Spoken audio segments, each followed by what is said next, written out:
தேவனுடைய பிள்ளையினுடைய வாழ்க்கையிலே இந்த தாமதம் என்கிறது 3 காரியத்தினாலே வரும். அந்த 3 காரியத்தை சொல்லி ஒன்றை மட்டும் விளக்கமா உங்களுக்கு சொல்லி நான் ஜெபிக்க போறேன். 3 விஷயத்திலே நமக்கு தாமதம் வரும். ஒன்று, நம்மாலே சிலது தாமதம் வரும்.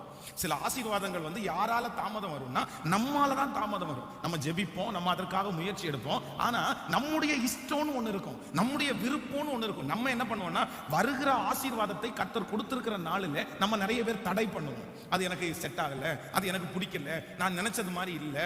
நன்றாய் கவனித்துக் கொள்ளுங்க. ஆண்டவரிடத்துல ஒரு காரியத்திற்காக நீங்கள் ஜெபிப்பீர்களே ஆனால் சில நேரங்களிலே உங்களுக்கு பிரியப்பட்டது மாதிரி அது இருக்காது, நீங்க ஆசைப்பட்டது மாதிரி இருக்காது, அது உங்களுடைய கற்பனைக்கு தகுந்தது மாதிரி இருக்காது. நீங்க ஆரம்பத்தை மட்டும்தான் பார்ப்பீங்க, ஆனா ஆண்டவர் ஆரம்பத்தையும் பார்ப்பார், முடிவையும் கர்த்தர் பார்ப்பார். நான் சொல்றது உங்களுக்கு புரியுது இல்ல?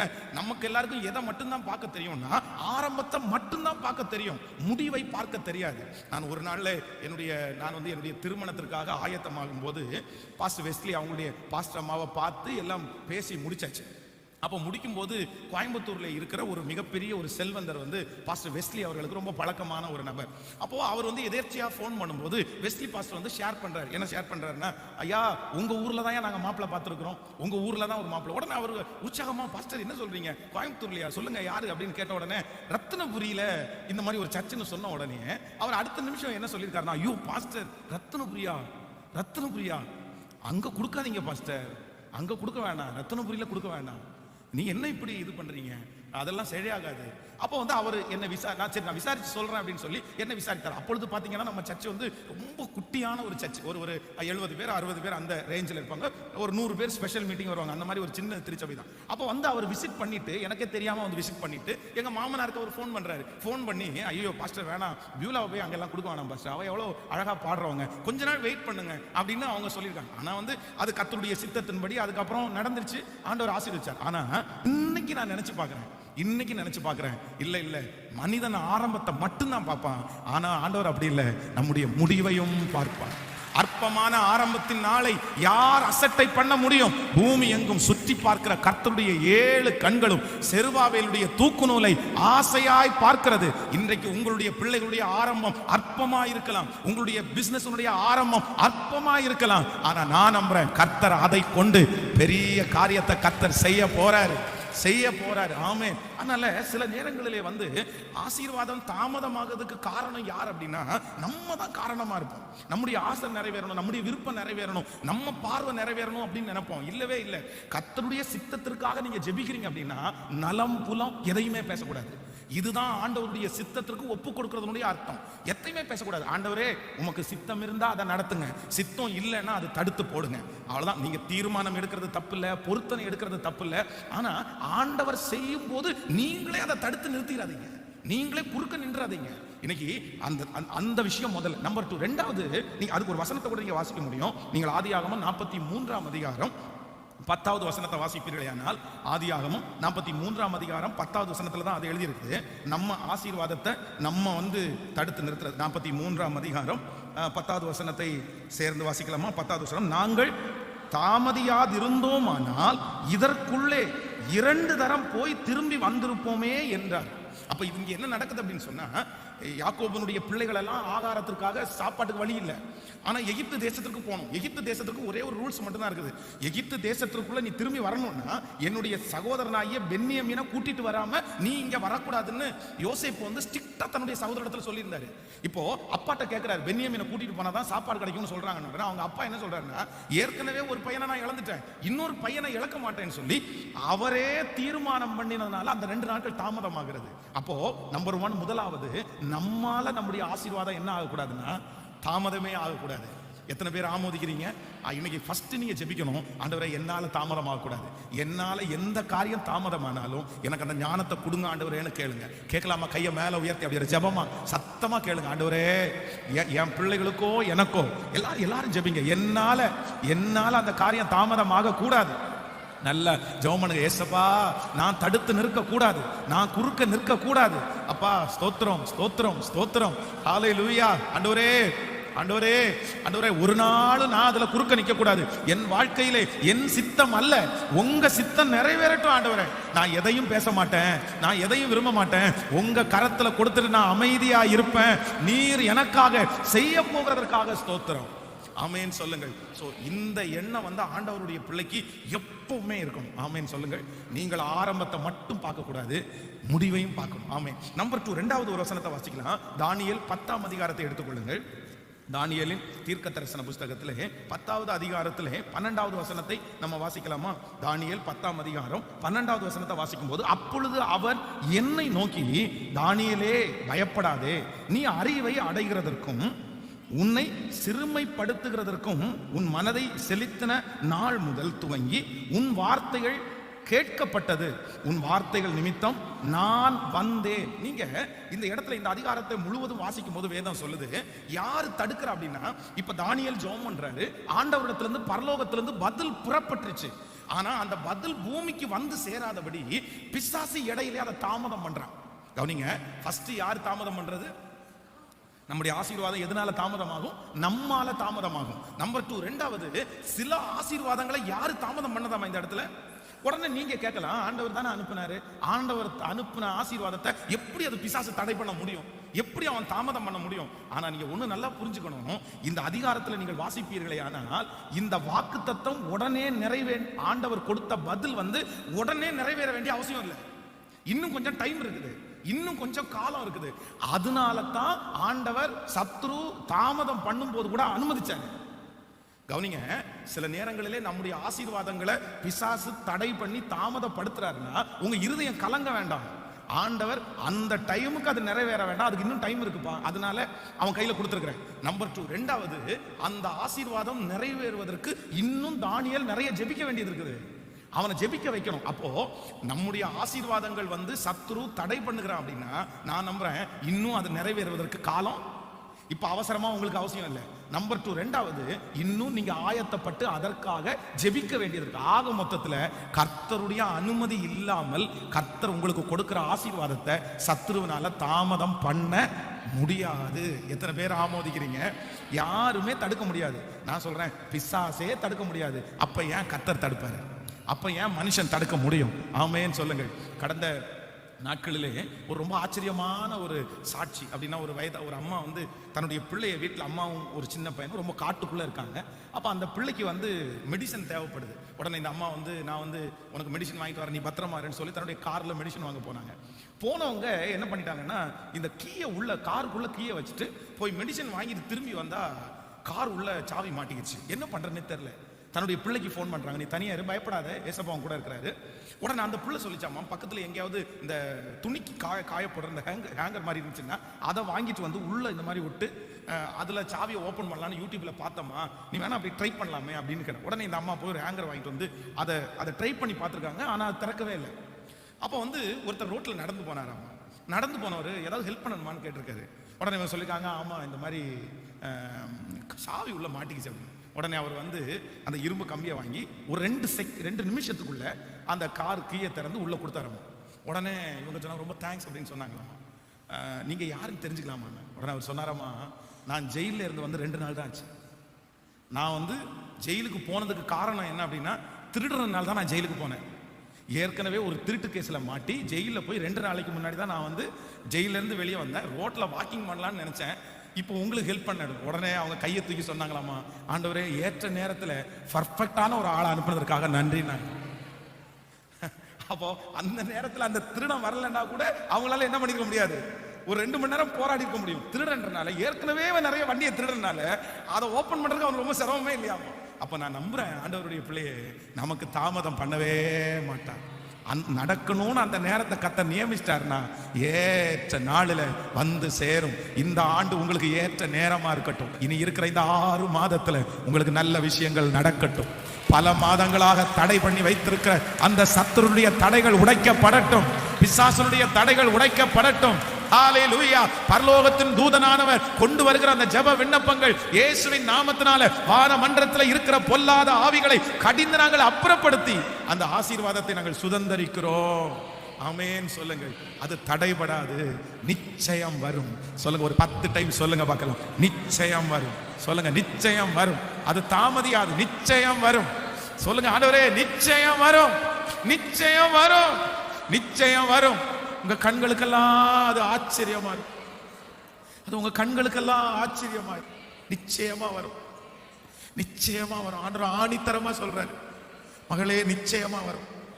ஆண்டவரே நான் சோர்ந்து போயிட்டேன் ஆண்டவரே, ஆண்டவரே நான் மனசையே விட்டுட்டேன் ஆண்டவரே, எனக்கு வலதுபுறத்திலும் இடதுபுறத்திலும் திரும்ப நான் எங்கேயுமே இல்லை ஆண்டவரே, நான் என்ன ஆண்டவரே சரி. கர்த்தர் சொல்ற நிச்சயமா வரும் மகளே, நிச்சயமா வரும் மகளே. நான் உனக்கு ப்ராமிஸ் பண்ணி தர்றேன், உறுதியா தர்றேன், ரப்பர் ஸ்டாம்ப் பண்ணி தர்றேன். நீ காத்திருக்கிறது அநேக நாள் காத்திருக்கிறது நிச்சயமாய் வரும். நீ அநேக நாட்கள் காத்திருக்கிறது நிச்சயமாய் வரும்.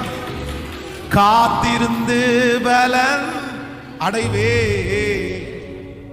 கழுகு போல பரப்பே, காகத்தின் வம்சம் நான் அல்ல, சிங்கத்தின் குட்டிதானே. சொல்லுங்க எல்லாரும், காத்திருந்து. அப்பா பாட பாட அந்த அபிஷேகம் கட்டவிழ்க்கப்படட்டும். போதாண்டவரே, போதாண்டவரே, காகத்தின் வம்சம் நான் அல்ல, சிங்கத்தின் குட்டிதானே. கைகளை உயர்த்தி எல்லாரும் சொல்லுவோம், இயேசுவே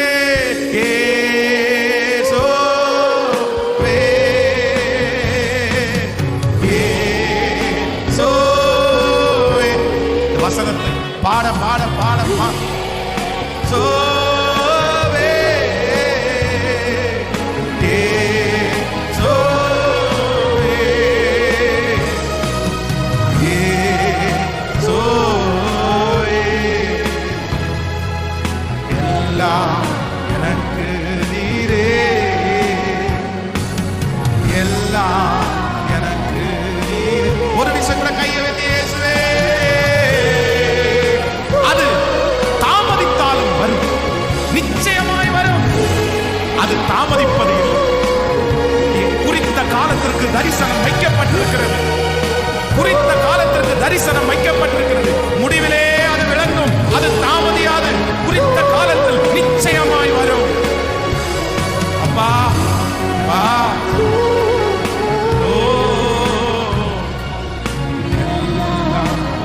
எனக்கு நீரே. ஆமென். சத்ரு தடுக்க முடியாது, பிசாசு தடுக்க முடியாது. நம்ம ஆண்டவர் தான் பெரியவர். கர்த்தரை அனுமதிச்சிருக்கிறதுனால அவன் தடுத்து வச்சிருக்கிறான். அவன் தடுத்து வைக்கும்போது உங்களுக்கு கரெக்டான டைமுக்கு தேவைன்னா அவன் தடைகளை உடைத்து கொண்டு வந்து கொடுத்துருவாரு. ஆனால் அவன் கையில் கொஞ்ச நாள் கொடுத்து வச்சிருக்கிறதுக்கு காரணம் என்னன்னா, என் பிள்ளைக்கு இன்னும் கொஞ்சம் நேரம் இருக்குது. ஆமென். நிச்சயம் வரும். ஸோ நம்பர் 1, முதலாவதாக நம்முடைய வாழ்க்கையில் ஏன் தாமதம் வருதுன்னா, நம்மால சில தாமதம். நம்பர் 2, ரெண்டாவது சத்ரு சிலதை தடுத்து தாமதிக்கிறான். மூன்றாவது நம்முடைய வாழ்க்கையில தாமதம் எதனால வருதுன்னா, கர்த்தரே தாமதம் பண்றாரு. யாரு தாமதம் பண்ணுவாராமா? ஆண்டவரே லேட் பண்ணுவார். சரி, ஆனா அந்த விஷயத்தை வாசிக்கும், அதை மட்டும் நான் விளக்கமாகி, ஆண்டவர் ஏன் தாமதம் பண்ணுகிறார். வேதத்துல புதிய பாட்டுல ஆண்டவர் தன்னுடைய ஊழியத்துல 3 பேருடைய வாழ்க்கையில ஆண்டவர் டிலே பண்ணுவார், தாமதம் பண்ணுவார், லேட்டா தான் செய்வார். அதை விளக்கமாக உங்களுக்கு சொல்லி உங்களுக்காக நான் ஜெபிக்க போறேன். வாசிக்கலாம். முதலாவதாக ஆண்டவர் ஏன் தாமதம் பண்ணுகிறார் அப்படின்றத யோவான் எழுதின சுவிசேஷம் 2ஆம் அதிகாரம் 9ஆம் அதிகாரத்தை நம்ம எடுத்துக்கொள்ளலாமா? எல்லாரும் எடுத்து வாசிக்க போறோம். யோவான் 2ஆம் அதிகாரத்தில் 9வது வசனத்தை நம்ம வாசிக்க போகிறோம். 2ஆம் அதிகாரம் 9வது வசனத்தை வாசிக்கலாம். அந்த திராட்சரசம் எங்கே இருந்து வந்தது என்று தண்ணீரை மொண்ட வேலைக்காரருக்கு தெரிந்ததே அன்றி பந்தி விசாரிப்புக்காரர்களுக்கு தெரியாததினால் அவர் திராட்சரசமாய் மாறின தண்ணீரை ருசி பார்த்த போது மணவாளனை அழைத்து, எந்த மனுஷனும் முன்பு நல்ல திராட்சரசத்தை கொடுத்து ஜனங்கள் திருப்தி அடைந்த பின்பு ருசி குறைந்ததை கொடுப்பான், நீரோ நல்ல ரசத்தை இதுவரைக்கும் வைத்திருந்தீரே என்றார். நீரோ நல்ல ரசத்தை இதுவரைக்கும் வைத்திருந்தீரே என்றார். கவனிங்க ஆண்டவருடைய பிள்ளைகளே, இந்த திருமண வீட்டிலே இந்த திருமண வீட்டுல நீங்க எல்லாருமே அறிந்திருக்கிறது, இயேசுவும் அவருடைய தாயும் அழைக்கப்பட்டார்கள். இப்ப திராட்சரசம் குறைந்து போகிறது. அப்போ மரியாளுக்கு ரொம்ப அவசரமா இருக்குது, அந்த வீட்டினுடைய உரிமையாளருக்கு ரொம்ப அவசரமா இருக்குது. பொதுவாக ஒரு ஃபங்க்ஷன் நடக்கும்போது அதுல ஏதாவது குறைஞ்சிருச்சு அப்படின்னு சொன்னா அந்த சமையலுக்கு வேலைக்கு நம்ம கூப்பிட்டுருக்கோம் வந்து கொஞ்சம் அசால்ட்டா இருப்பாங்கன்னு வைங்களேன். ஆனா யாருக்கு ரொம்ப அவசரமா இருக்கும்னா அந்த திருமணத்தை நடத்துகிற அதுல முக்கியமான நபருக்கு ரொம்ப அவசரமா இருக்கும். ஐயோ செய்யுங்கடா பண்ணுங்கடா, என்ன பண்றது, டைம் போயிட்டே இருக்குது, எல்லாரையும் உட்கார வச்சிட்டோம் அப்படின்னு. அப்போ அங்க இருக்கிற எல்லாருமே அவசரப்படுறாங்க. ஆனா ஆண்டவர் என்ன பண்றாருன்னா அமைதியா இருக்கிறாரு.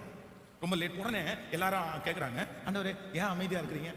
உடனே மரியாள் வந்து நான் சொல்லதெல்லாம் சொல்லிட்டேன்ப்பா, ஆனா இயேசு வந்து ரொம்ப அமைதியா இருக்கிற மாதிரி நான் ஃபீல் பண்றேன். அவர் உங்களுக்கு என்ன சொல்லுகிறாரோ அதன்படி செய்யுங்கள். ஆனா ஆண்டவர் லேட் பண்றதுக்கு என்ன காரணம்னா முன்னாடி இருந்த ரசத்தை காட்டிலும் பின்னாடி கர்த்தர் ரொம்ப டேஸ்ட் உள்ளதா தந்தாராம். நம்பர் 1, முதலாவதாக ஆண்டவர் உங்க வாழ்க்கையில ஒரு காரியத்தை தாமதம் பண்றாருன்னா நான் நம்புறேன் ஆண்டவர் உங்களுக்கு பெஸ்டா தரப்போறாருன்னு அர்த்தம். பெஸ்டா தரப்போறாருன்னு அர்த்தம். விசுவாசிக்கிறீங்களா இல்லையா? நாங்கள் வந்து 2005 வருஷத்துல ரத்தினபுரியில அந்த ஊழியத்தை ஆரம்பித்து 2 வருடம் ஆகும்போது நம்முடைய திருச்சபையினுடைய எல்டர் ஐயா வந்து இப்ப இறந்து போயிட்டாங்க. அவங்க ரொம்ப ஆசைப்பட்டது என்ன அப்படின்னா அந்த சர்ச்சு வீட்டுல மாடியில நின்று பக்கத்துல வந்து ஒரு 20 சென்ட் இடம் இருந்துச்சு. அந்த இடத்துல ஓயாம கையை நீட்டி ஜெபம் பண்ணிட்டே இருப்பாங்க. அவங்களுக்கு ரொம்ப பிடிக்கும் அந்த இடம். இந்த இடத்துல ஒரு சர்ச்சு கட்டினா எப்படி இருக்கும், இந்த இடத்துல ஒரு சர்ச்சு. அந்த 20 சென்ட் இடம் அப்போ வந்து வெறுமையா எதுவுமே இல்லாம ஒரு சின்ன குடிசை மட்டும்தான் இருந்துச்சு. கை நீட்டி ஜெபம் பண்ணுவாங்க. இந்த இடம் திடீர்னு பார்த்தா அந்த இடத்த அவங்களே விற்க வேண்டிய சூழ்நிலை வந்து அங்கிருந்து ஷிஃப்ட் ஆகி போட்டோம். அதுக்கப்புறம் அவர் அந்த இடத்துக்காக ஜெபிக்கிறத அவங்க மறந்துட்டாங்க. ஆனா இன்னைக்கு நான் நம்புறேன் ஒருவேளை அந்த இடத்த நம்ம வாங்கியிருந்தோம்னா ஒரு சின்ன இடத்த தான் நம்ம பிளான் பண்ணியிருப்போம். ஆனா இன்று கர்த்தர் நம்மளை எப்படி கொண்டு வந்திருக்கிறாருன்னா விசாலமா. அப்போ ஆண்டவருடைய பிள்ளைய உங்க வாழ்க்கையில சில காரியத்தை நீங்க ஜெபம் பண்ணி கூட ஆண்டவர் தாமதம் பண்றதை நினைச்சு நீங்க வருத்தமே படாதீங்க. நான் கர்த்தருடைய ஊழியக்காரன், பலிபீடத்திலிருந்து உங்களுக்கு வாக்குத்தத்தத்தை சொல்றேன். கர்த்தர் உங்களுக்கு பெஸ்டா தான் செய்வாரு சிஸ்டர், பிரதர், உங்களுக்கு பெஸ்டா தான் செய்வாரு. உங்க பிள்ளைக்கு பெஸ்டா தான் நடக்கணும். எவ்வளவு தாமதம் ஆகுறதோ அவ்வளவு பெஸ்டா நம்புற ஆண்டவரேன்னு சொல்லுங்க. கர்த்தர் அழகா தருவார். அது ரொம்ப நல்லா நடக்கும். அது உங்களுக்கே ஆச்சரியமா இருக்கும். கர்த்தர் உங்களுக்கு பெர்ஃபெக்ட்டா தரணும்னு நினைக்கிறாரு. ஆண்டவர் உங்களுக்கு சரியா தரணும்னு நினைக்கிறாரு. ஆமென். இப்ப நான் நம்புறேன் ஆண்டவரே, அன்னைக்கு கொடுத்திருந்தா கூட நாங்க இவ்வளவு பெரிய சந்தோஷப்பட்டிருக்க மாட்டோம் ஆண்டவரே. ஆனா இன்னைக்கு அந்த காரியத்திற்காக முயற்சி எடுக்க பண்ணிடுறீரே, ஜெபிக்க பண்றீரே, நீர் எவ்வளவு நல்லவர். நான் மட்டுமல்ல, இந்த சத்தத்தை கேட்கிற எல்லாரும் நீங்க சாட்சி சொல்ல போறீங்க. இன்னைக்கு கலங்கி கொண்டிருக்கலாம் உங்களுடைய இருதயம். பாஸ்டர் இனி பெஸ்டா செஞ்சு என்னத்துக்கு பிரயோஜனம் அப்படின்னு கூட உங்களுடைய இருதயம் ஒருவேளை ரொம்ப உடைஞ்சு போயிருக்கலாம். 100வது வயசுல கர்த்தர் ஈசாக்கு கொடுத்த பிள்ளைய சுற்றி இருக்கிறவங்க எத்தனையோ பேர் அவங்கள பார்த்து சொல்லலாம், இனி உனக்கு பிள்ளை கொடுத்து எதுக்கு, நீ என்ன ஸ்டிக் பண்ண முடியும், நீ என்ன வளர்த்த முடியும் உங்க பிள்ளைய, நீ வயசாயிடுச்சு, உன் பிள்ளை உன்னை சத்தத்துக்கு கீழ்ப்படியுமா, நீ உன் பிள்ளைய அடக்க முடியுமா, நல்ல பிள்ளையா வளர்த்த முடியுமா? ஆனா வேதம் சொல்லுது 100வது வயசுல கர்த்தர் தாமதமா கொடுத்த ஈசாக்கு ஆண்டவருக்கு ரொம்ப பிரியமானவன். அவன் வாலிபனா இருக்கான். இவங்க அப்பா 100 வயசா இருக்காரு. அவனை பலிபீடத்தின் மேல விறகு கட்டையில எடுத்து கட்டும் போது அந்த பிள்ளை எப்படி இருந்துச்சாமா? அமைதியா இருந்துச்சு. எந்த பிள்ளைங்க அமைதியா இருக்கும்? எந்த பிள்ளை அமைதியா இருக்கும்? ஆபிரகாமுடைய அதே விசுவாசம் யாருக்குள்ள இருந்துச்சுன்னா ஈசாக்குள்ள இருந்துச்சு. ஏசேக்குல துரத்துனாங்க, சித்னாவில் துரத்துனாங்க. ஆனா அவன் சொல்றான், நிச்சயமாய் கர்த்தர் உம்மோடு கூட இருக்கிறார் என்கிறதை. தாமதமாகி கொடுக்கிறது கர்த்தர். அது எல்லாராலையும் உதறி போட்டதெல்லாம் கொடுக்க மாட்டாரு. நீங்க ஏதோ யாராவது ஒருத்தர் சொல்லலாம், இவ்வளவு லேட் ஆயிடுச்சுன்னா உனக்கு எல்லாத்தையும் போட்டு கழிச்சு போட்டதான் உனக்கு கிடைக்கும் அப்படின்னு சொல்லலாம். நான் நம்புறேன் இல்லவே இல்லை. உங்களுக்கு பெஸ்டா தான் கர்த்தர் தருவார். உங்களுக்கு பெஸ்டா தான் தருவார். உங்களுக்கு ஆண்டவர் கொடுக்க, உங்க சொந்தத்துல எல்லாருக்குமே வீடு கிடைச்சிருக்கலாம், உங்களுக்கு தாமதமாகல. நான் நம்புறேன் உங்களுக்கு கொடுக்கறத கர்த்தர் பெஸ்டா தான் கொடுக்க போறேன். உங்க கூட இருக்கிற எல்லாருக்குமே திருமணம் ஆயிருக்கலாம், ஆனா உங்களுக்கு திருமண தடையா இருக்கலாம். ஆனா நான் நம்புறேன், நான் ஆசைப்படுறேன், ஆண்டவர் உங்க ஃப்ரெண்ட்ஸ் எல்லாரை விட கர்த்தர் உங்களுக்கு பெஸ்டா தர போறேன். உன் சொந்தத்தில் இருக்கிற எல்லாரை விட கர்த்தர் உங்களுக்கு பெஸ்டா தர போறார்.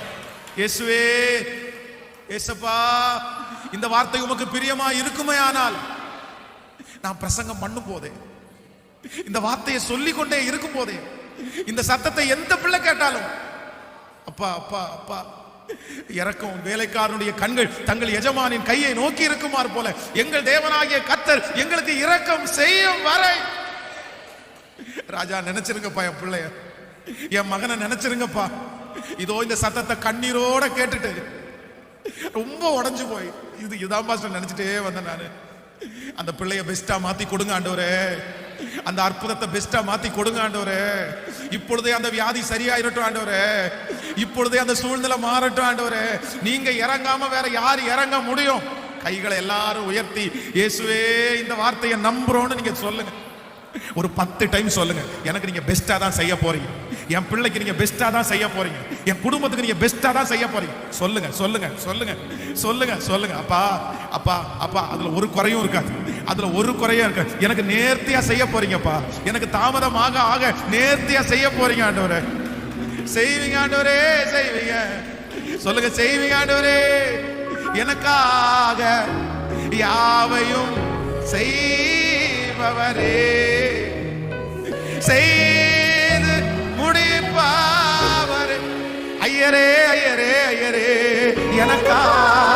இந்த பாட்டு பாடும்போதே, இந்த பாட்டு பாடும்போதே ஒரு அற்புதம் நடக்காதா? ஓ ஹalleluya.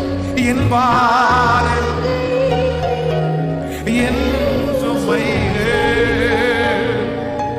என் பாருங்க என் சுமைகள் உம் பாதத்தில் இறக்கி வைத்து, உம் பாதத்தில்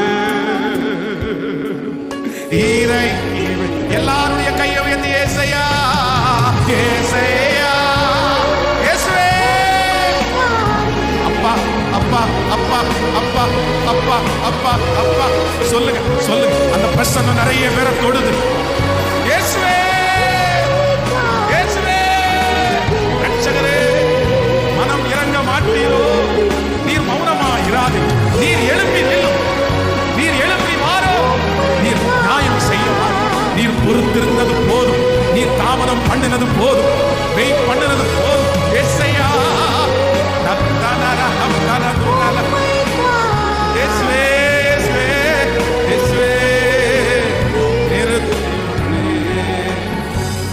மோடு இருப்பதுதான் என் உள்ளத்தின் வாஞ்சையா. உம் சித்தம் செய்வதுதான் என் இதயத்தில் ஏக்கமையா. ஆமென். ஆண்டவருடைய தாமதத்தில் ஒரு அர்த்தம் இருக்குது. ஆண்டவருடைய தாமதத்தில் ஒரு முடிவு இருக்குது. அது என்ன முடிவுன்னா, ஆண்டவர் சொல்றாரு, உங்களுக்கு நான் எப்படி செய்வேன்னா, தாமதம் பண்ணினாலும் பெஸ்டா நான் செய்வேன். அதை குறித்து ஒரு நாள் நீங்க துக்கப்பட மாட்டீங்க. கர்த்தருடைய ஆசீர்வாதமே ஐஸ்வர்யத்தை தரும். அதனோடு எல்லாருக்கும் நடக்குதே பாஸ்டர், எனக்கு மட்டும் ஏன் பாஸ்டர் நடக்க மாட்டேங்குது? என் பிள்ளைக்கு மட்டும் ஏன் பாஸ்டர் நடக்க மாட்டேங்குது? இல்லை இல்லை, ஆண்டவர் ஒரு காலத்தை வச்சிருக்கிறாரு. உங்களுக்கு நேர்த்தியா கர்த்தர் செய்வார். உங்களுக்கு நேர்த்தியாக செய்வார். இரண்டாவதாக, ஆண்டவர் ஏன் தாமதம் பண்றார் அப்படின்றதை குறித்து ஒரு வசனத்தை வாசிக்கலாம். மத்தேயு எழுதின சுவிசேஷம் 5ஆம் அதிகாரத்தை மார்க்கு எழுதின சுவிசேஷம், நீங்கள் 5ஆம் அதிகாரம் 22வது வசனத்தை நம்ம வாசிக்க போறோம். 5ஆம் அதிகாரம் 22வது வசனத்தை வாசிக்கலாமா? அப்பொழுது ஜெப ஆலய தலைவரில் ஒருவனாகிய யவீரு என்பவன் வந்து அவரை கண்டவுடனே அவர் பாதத்திலே விழுந்து, என் குமாரத்தி மரண அவஸ்தைப்படுகிறாள், அவள் ஆரோக்கியம் அடையும்படிக்கு நீர் வந்து அவள் மேல் உமது கையை வையும், அப்பொழுது பிழைப்பாள் என்று அவரை மிகவும் வேண்டிக் அவர் அவனுடனே கூட போனால் திரளான ஜனங்கள் அவருக்கு பின் சென்று அவரை நெருங்கினார்கள். நல்லா கவனிங்க ஆண்டவருடைய பிள்ளைகளே, இந்த இடத்துல யவீரு என்கிற ஒரு தேவ மனுஷன், இவன் வந்து ரொம்ப தேவனோட நடக்கிற மனுஷன். இவனை குறித்து வேதம் சொல்கிறது ஜெப ஆலய தலைவர். அந்த நாட்களிலே ஒரு கூட்டம் ஆண்டவரை ஏற்றுக்கிட்டாலும் யூத ஜனங்களில் ஒரு கூட்டம் வந்து ஆண்டவரை சுத்தமா ஏத்துக்கல. அப்படின்னா ஸ்பிரிச்சுவலா இருக்கிறவங்க நிறைய பேர் வந்து ஆண்டவர் அந்த டைம்ல இயேசு கிறிஸ்துன்னு அவங்க ஏத்துக்கல. அந்த சூழ்நிலையிலே இந்த ஜெப ஆலய தலைவன் வந்து ஆண்டவருடைய பாதத்துல விழுந்து அவரை ஏத்துக்கிறது என்கிறது ஒரு மிகப்பெரிய விஷயம், ரொம்ப ஒரு பெரிய விஷயம். ஆனா எல்லாத்தையும் விட்டுட்டு ஆண்டவரை நான் நம்புறேன் அப்படின்னு சொல்லி ஆண்டவருடைய பாதத்துல வந்து, இந்த மாதிரி என் பொண்ணு ரொம்ப முடியாம இருக்கா, மரணம் நெருங்க போகுது, அதனால நீங்க வந்து கொஞ்சம் ரெடி பண்ணீங்கன்னா பரவாயில்லன்னு சொல்றேன். உடனே ஆண்டவர் சரி வாப்பா அப்படின்னு கிளம்புறாரு. அவர் வீட்டை விட்டு கிளம்புறாரு இல்லையோ, நிறைய பேர் அவருக்கு பின் சொல்ல ஆரம்பிச்சிட்டாங்க. ஸோ அப்படியே நடந்து வரும்போது அடுத்து என்ன வருது அப்படின்னா, பெரும்பாடுள்ள ஸ்திரீ அது ஒரு பெரிய அற்புதம் அங்கே நடக்குது. அந்த பெரும்பாடுள்ள ஸ்திரீ வர்றாங்க, அவருடைய வஸ்திரத்தின் ஓரத்தை தொடுறாங்க, சுகம் அடையுது. உடனே ஆண்டவர் திரும்பி கேட்கிறாரு, யார் என்ன தொட்டதுன்னு கேட்கிறாரு. அதுல ஒரு பெரிய இதெல்லாம் நடந்துச்சு. இப்போ ஏற்கனவே அந்த பிள்ளை உடம்புல சீரியஸா இருக்குது. இப்போ ஆண்டவர் கிளம்பிட்டாரு, ஆனா இப்ப தாமதம் ஆயிடுச்சு. இந்த இந்த இந்த ஸ்திரீயால இடையில வந்த இந்த அவ்வளவு வியாதி உள்ள ஸ்திரீனால கொஞ்சம் டிலே ஆகுது. இப்போ நம்மளா இருந்தா நம்ம என்ன நினைப்போம் அப்படின்னா, இந்த மனுஷி காலம் முடிஞ்சிருச்சு, அவ்வளவு வயசாச்சு, என் பிள்ளை சின்ன பிள்ளை, வாழ வேண்டிய பிள்ளை, இவ இடையில குறுக்கே வந்து ஆண்டவரை தடுத்து நிறுத்தி இந்த மாதிரி ஒன்று ஆகி போச்சே. பல யோசனைகள். இப்போ அந்த ஆண்டவர் அந்த அற்புதத்தை செஞ்சு, சரி வாப்பா போலாம், இனி உங்க பிள்ளைய பார்க்க போலான்னு போது அவனுடைய வீட்டுல இருந்து கொஞ்சம் பேர் வராங்க, வந்து சொல்றாங்க, இனி போதகரை வருத்தப்படுத்த வேண்டாம், உன் பிள்ளை நம்மளா இருந்தா கூட சரி வரட்டும், அவரும் வந்து ஒரு ஜோம் பண்ணிட்டு போட்டுன்னு சொல்லுவோம். சுத்தி இருக்கிறவங்க எல்லாருமே வந்து வர வேண்டாம். உடனே ஆண்டவர் அவனை பார்த்து சொல்றாரு, விசுவாசம் உள்ளவனாயிரு, விசுவாசம் உள்ளவனாயிரு, வா. திரும்பி போறாரு. அங்க போய் உள்ள பார்த்தா இவங்க வீட்டுக்கு போய் சேர்றதுக்குள்ளேயே சந்தடி பண்றவங்க வந்துட்டாங்க, அழுறவங்க வந்துட்டாங்க, பேண்டு மேளம் எல்லாமே வந்துருச்சு. அப்ப நான் என்ன நம்புறேன் அப்படின்னா, அங்க இருக்கிற சுத்தி இருக்கிற நிறைய பேர் இந்த குழந்தை கண்டிப்பா செத்துரும், இது உயிரோட வராதுன்னு எல்லாருமே முடிவெடுத்தாங்க. வேதம் சொல்லுது, ஆண்டவர் போன உடனே எல்லாரையுமே வெளியே துரத்திட்டு அந்த பிள்ளைய இவங்க குடும்பத்தை மட்டும் உள்ள நிப்பாட்டி அந்த குழந்தைய உயிரோட எழுப்பினாரு. இந்த விஷயத்துல நான் என்ன கத்துக்கிட்டேன் அப்படின்னு சொன்னா, ஆண்டவர் சில விஷயத்தை நம்முடைய வாழ்க்கையில தாமதம் பண்றதுக்கு காரணம் மனுஷன் யார் அப்படின்னு கற்றுக் கொடுக்கிறது தான் கர்த்தர் தாமதம் பண்றாரு. ஆமேன்னு சொல்லுவோம். நான் நம்புறேன் அங்க இருந்த நிறைய பேரு இந்த புள்ள பொழைக்கணும்னு நினைக்கல. நீங்க அதை தெளிவா வாசிங்கன்னா தெரியும். உள்ள போய் ஆண்டவர் அந்த புள்ளைய நான் எழுப்ப போறேன்னு சொன்ன உடனே அங்க இருக்கிற நிறைய பேர் சிரிச்சுட்டாங்க. ஒரு துக்க வீடு, ஒரு சின்ன பிள்ளை இறந்து போயிருக்கிறா, அந்த வீட்டுல அழுகிறதற்காக வந்தவங்க நான் அப்போ எல்லாரும் எதுல குறியா இருந்தாங்கன்னா, இந்த புள்ள செத்துரும், இந்த புள்ள இவனுக்கு கிடைக்காது, இந்த புள்ள எப்படி கிடைக்கும், பெரிய விஷயமா போய் இயேசுநாதரை கூட்டு வர போயிருக்கிறான், லேட் ஆகுது, கண்டிப்பா அது நடக்காது. அங்கேயே வழியிலே சொல்றாங்க, விட்டுருங்க, நீங்க எதுக்கு ட்ரை பண்றீங்க, வேண்டாம். நான் சொல்றேன், உங்களுக்கு தாமதமாகும் போது அப்பதான் மனுஷன் யாருன்னு நீங்க கற்றுக்கொள்ள முடியும். அதுக்கு முன்னாடி கற்றுக்க முடியாது. ஒரு நாளுக்கு இன்னொரு நாள் எக்ஸ்ட்ரா சொல்லிட்டீங்கன்னா தெரியும், அப்பதான் சொந்தக்காரங்க யாரு, நண்பர்கள் யாரு. அப்போ நான் நம்புறேன், இந்த ஜெபத்துல இருக்கிற ஆண்டவருடைய பிள்ளையே, உங்களுக்கு தாமதம் ஆகிறது மனுஷன் யாருன்னு கற்றுக் கொடுக்கறது தான். அப்பதான் உங்களுக்கு தெரியும் நல்லவங்க யாரையும் நம்மளை நேசிக்கிறாங்களா இல்லையா. நீங்க அதுக்கு பிறகுதான் நீங்கள் மனிதர்களுக்கு முன்பாக ஞானமாய் நடப்பீர்கள். அப்போ ஆண்டவருக்கு சொல்லுங்க, நீங்க எனக்கு தாமதம் பண்றதுல ஒரு அர்த்தம் இருக்கு ஆண்டவரே. நான் மனுஷன் யாருன்றத, அப்பா யாருன்றதை கண்டுபிடிப்போம், அம்மா யாருன்றதை கண்டுபிடிப்போம். அப்பதான் தெரியும் இந்த உலகத்தில் உள்ள எந்த அன்புமே நிரந்தரம் இல்லை, இயேசு மட்டும்தான் எனக்கு நிரந்தரம், கர்த்தர் மட்டும்தான், ஆண்டவர் மட்டும்தான் எனக்கு நிரந்தரம்னு எனக்கு கற்றுக் கொடுத்தது. எதைத்தான் கற்றுக் கொடுத்தனா, தாமதம் தாங்க கற்றுக் கொடுத்துச்சு. என் கூட எந்த மனுஷனும் நிக்க மாட்டான் அப்படின்றத எப்ப தெரிஞ்சுக்கிட்டேன்னா, தாமதம் தாங்க என் வாழ்க்கையில அதை கத்து கொடுத்துருச்சு. என் வாழ்க்கையில எந்தெந்த காரியத்தை கத்த லேட் பண்ணி செஞ்சாரோ அந்த காரியம் எல்லாம் எனக்கு ஒன்ன கத்து கொடுத்துருச்சு. மனுஷன் உன் கூட இருக்க முடியாது, மனுஷன் உனக்கு உதவி செய்ய மாட்டான், இந்த மனுஷனை நீ நம்பாதேன்னு கத்து கொடுத்த பாடமே தாமதத்துல வந்துருச்சு. அதனால உங்களுக்கும் கத்த தாமதம் பண்றாருன்னா, மனுஷன் யாருன்றத கத்தர் கற்றுக் கொடுக்கிறார். ஆமேன். உங்க முகத்துக்கு முன்னாடி நல்லா பேசலாம், ஆனா தாமதம் வந்ததுக்கு அப்புறம் தான் தெரியும் அவங்க என்ன உண்மையா பேசுறாங்கன்னு.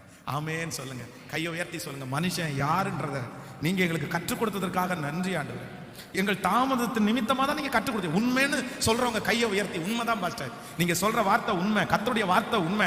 நான் தாமதமாகலைன்னா அந்த மனுஷனை நான் ரொம்ப நம்பி இருப்பேன் பாஸ்டர். நான் தாமதமாகலைன்னா அந்த மனுஷனுடைய காலுக்கு கீழே இருந்திருப்பேன் பாஸ்டர். ஆனா தாமதமானதுனாலதான் இந்த மனுஷன் யாருன்றதை நான் கண்டுபிடிச்சேன். கையை உயர்த்தி, ஆண்டவரே, மனிதனை குறித்த ஆண்டவரே அந்த எண்ணத்தை, அந்த படிப்பனையை கர்த்தர் ஆண்டவரே ஸ்தோத்திரம் எனக்கு செய்ததற்காக நன்றி அப்பா, நன்றி அப்பா, நன்றி அப்பா, நன்றி அப்பா. நம்பர் 3, மூணாவது ஒரு காரியத்தை வேகமாய் வாசித்து நம்ம கடந்து போகலாம். யோவான் எழுதின சுவிசேஷத்திலே 11ஆம் அதிகாரத்தில் 11ஆம் அதிகாரம் 43வது வசனத்தை வாசிக்கலாமா?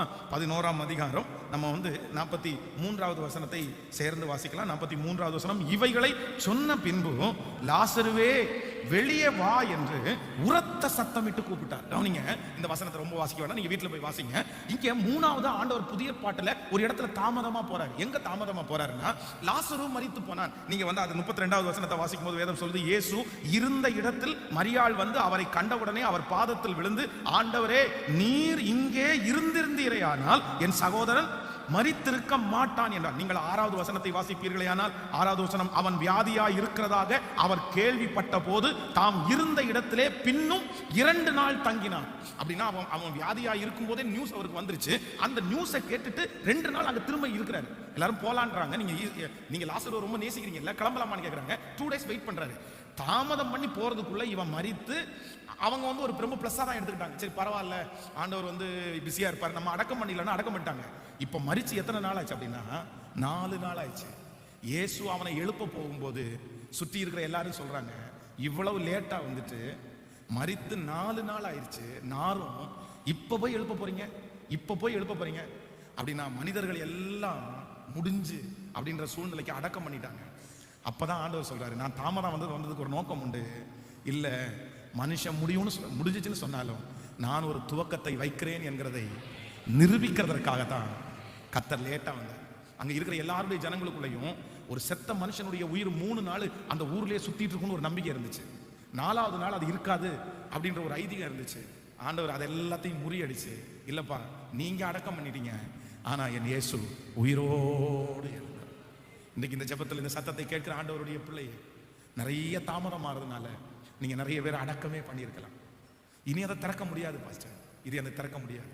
உங்களை சுற்றி இருக்கிற சொந்தங்கள் நிறைய பேர் இனி நடக்காதுன்ற ஒரு முடிவுக்கு கல்லறையே கட்டி இருக்கலாம். ஆனா ஆண்டவர் வாக்கு கொடுக்கிறாரு, அவங்க யோசனையை முறியடிக்கிறதுக்காக தான், உங்க மேல அவங்க வச்சிருக்கிற யோசனையை முறியடிக்கிறதுக்காக தான் ஆண்டவர் ரொம்ப தாமதம் பண்ணுகிறார். ஹல்லேலூயா. உங்களை குறித்து அவங்க நினைக்கிற நினைவு பாழாய் போகும். அது நடக்காது, அது நடக்காது, அது நடக்காது. இனி அந்த பொண்ணை கல்யாணம் பண்ணி கொடுக்க மாட்டாங்க. இனி அவளுக்கு குழந்தை பாக்கியம் கிடைக்காது. இனி முன்னேறதுக்கு வழியே இல்லை. எல்லாரும் அடக்கம் பண்ணினாலும் இயேசு இன்னைக்கு வாக்கு கொடுக்கிறார், நான் தாமதமா வருவேன். அவங்க கண்களுக்கெல்லாம் ஆச்சரியமா, அவங்க கண்களுக்கெல்லாம் ஆச்சரியமா, சுற்றி இருக்கிறவங்க எல்லாம் பிரமிச்சு பார்க்கறாங்க. நாங்க நினைச்சு கூட பார்க்கலையே, இதுக்கு மேல லாசரு உயிரோட வருவான்ற நம்பிக்கை எங்களுக்கு யாருக்குமே இல்லையே, அங்க இருந்த ஒருத்தர் கூட இல்லையே. ஆனா இயேசு தாமதம் பண்றதுல ஒரு பெரிய அர்த்தம். ஹல்லேலூயா. ஆண்டவர் வாக்கு கொடுக்கிறார், நிச்சயம் வரும், நிச்சயம் வரும். குறித்த காலத்திற்கு தரிசனம் வைக்கப்பட்டிருக்கிறது. உங்களுக்கு கொடுத்திருக்கிற வாக்குத்தத்தம் எல்லாம் குறிச்ச காலத்துக்கு வைக்கப்பட்டிருக்கிறது. அது தாமதித்தாலும் வரும், அது நிச்சயமாகவே வரும், அது தாமதியாது. எல்லாரும் எழுப்பி நிற்கலாம். அது தாமதியாது, அது தாமதியாது.